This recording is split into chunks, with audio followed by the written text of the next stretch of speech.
3 seconds. That's all it takes for a question to change a life.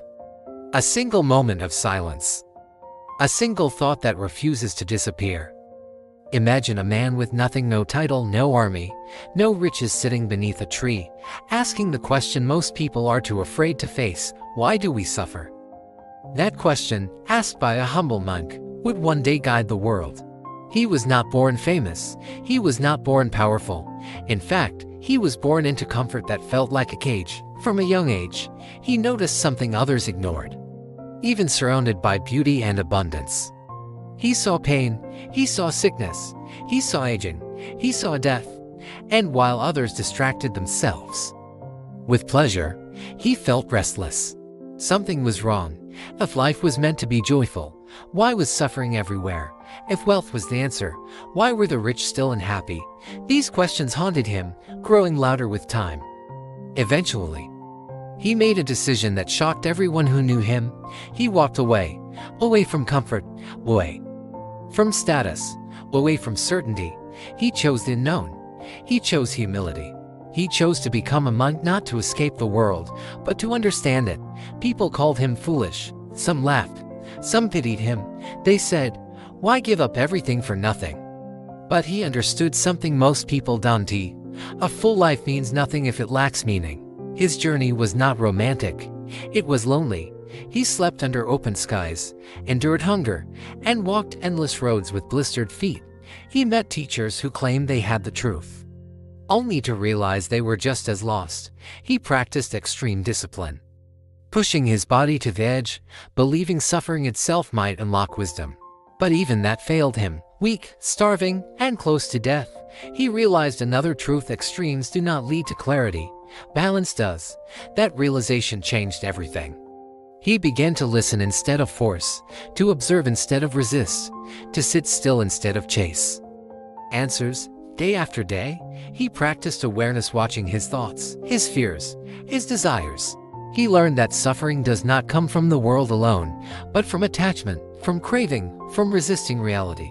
And then one night, beneath a quiet tree, something shifted. The noise in his mind fell silent. He understood suffering. He understood its cause. And more importantly, he understood the path beyond it. In that moment, the monk did not become powerful. He became peaceful.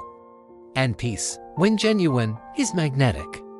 He could have kept this understanding to himself. He could have disappeared into silence.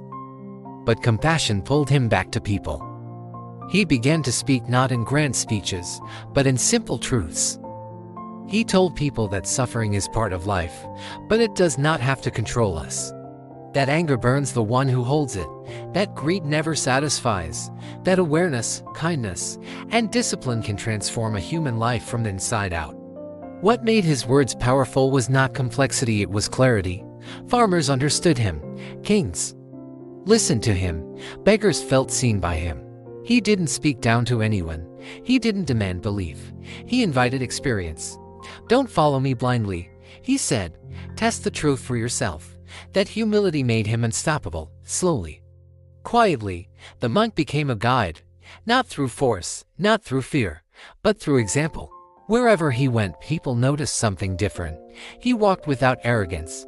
He spoke without anger. He listened without judgment. In a world obsessed with dominance, he taught gentleness. In a time of violence, he taught restraint. In an age of desire, he taught freedom. His influence spread not because he wanted it to, but because truth travels faster than noise. Villages changed.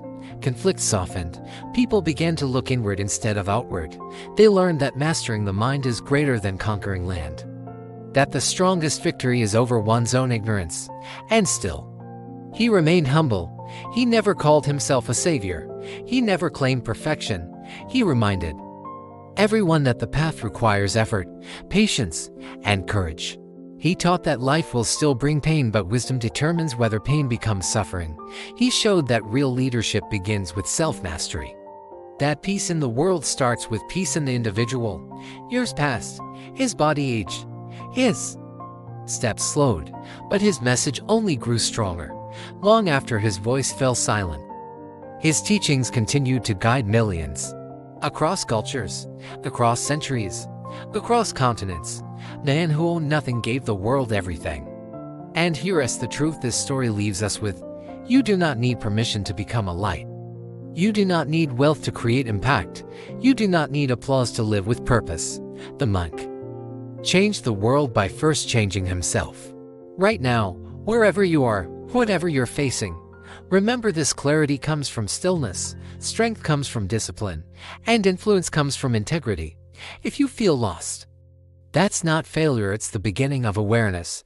If you feel restless, it's because your mind is asking for growth. Sit with that, learn from it, transform through it. And if this story gave you clarity, inspiration, or even a moment of calm, don't keep it to yourself. Like this video, share it with someone who needs guidance today, and subscribe to the channel for more stories that awaken strength, purpose, and inner power. One humble step can change a life. One awakened mind can guide the world.